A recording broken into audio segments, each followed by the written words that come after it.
नमस्कार मित्रांनो, फिल्मी ट्रेंड मराठी चॅनलवर आपलं स्वागत आहे।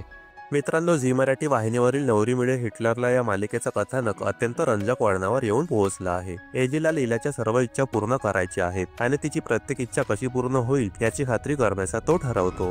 लीलाला एजीकडून एकदम फिल्मी स्टाईल प्रपोजल हवंय, जसं जिम्मी शेरगिल रिशितासाठी ट्रेनच्या लेडीज डब्यात चढून प्रपोज करतो अगदी तसं। लीलाचं म्हणणं आहे की जसं आपलं नातं युनिक आहे तसं प्रपोजलही युनिकच हवं। प्रेमात असंच असतं, इम्पॉसिबल वाटणाऱ्या गोष्टीच करायच्या असतात। तिची दुसरी इच्छा आहे की एजने आपल्याला छान थंड प्रदेशात घेऊन जावं, जिथे छान बर्फ असेल आणि बर्फाच्या मध्ये उभं राहून रोमॅन्टिक डान्स करावा। तिला मस्त शिकारा राईडही करायची आहे। या सगळ्या इच्छा एजे पूर्ण करणार आहे, कारण एजे आता खरंच लीलाच्या प्रेमात पडलाय। सर्व रोमॅन्टिक सीन्सच्या शूट बाबत लीलाची भूमिका साकारणारी अभिनेत्री वल्लरी विराजने आपला अनुभव व्यक्त केला। आम्ही काश्मीरला गेलो होतो, तिथे आम्ही 4 दिवस शूट केलं। आम्ही निसर्गमय बर्फाच्या चादर ओढलेल्या वेगवेगळ्या ठिकाणी शूटिंग केले, जसं गुलमर्ग आणि श्रीनगर। तिकडे शूटिंग करणं इतकं सोपं होतं कारण प्रचंड थंडी होती, पण बर्फात शूट करायची मज्जाच काही वेगळी होती। आम्ही गुलमर्गला बर्फात एजे लीलाच्या प्रपोजल सीन शूट केला। बर्फात साडी नेसून एक गाणंही शूट केलं, जो माझ्यासाठी एक मोठा टास्क होता, असं ती म्हणाली। मला साडीत खूप थंडी वाजत होती, मी पूर्ण वेळ कुडकुडत होते। जसा सीन कट झाला तसं मला आमचं युनिट लगेच जॅकेट आणून देत होतं। खास करून नवरी मिळे हिटलरलाची क्रिएटिव्ह मनालीने माझी खूप काळजी घेतली। एजे म्हणजेच राकेश बापटनेही मला खूप साथ दिली, अशा शब्दात वल्लरीने अनुभव सांगितला।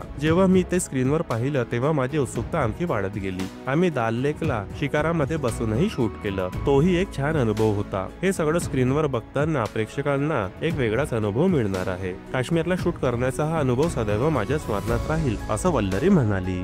मित्रांनो, मनोरंजन विश्वातील ताज्या बातम्या जाणून घेण्यासाठी आमच्या चॅनलला सबस्क्राईब करून बेल आयकॉनला नक्की प्रेस करा। भेटूया पुढील व्हिडिओमध्ये। धन्यवाद।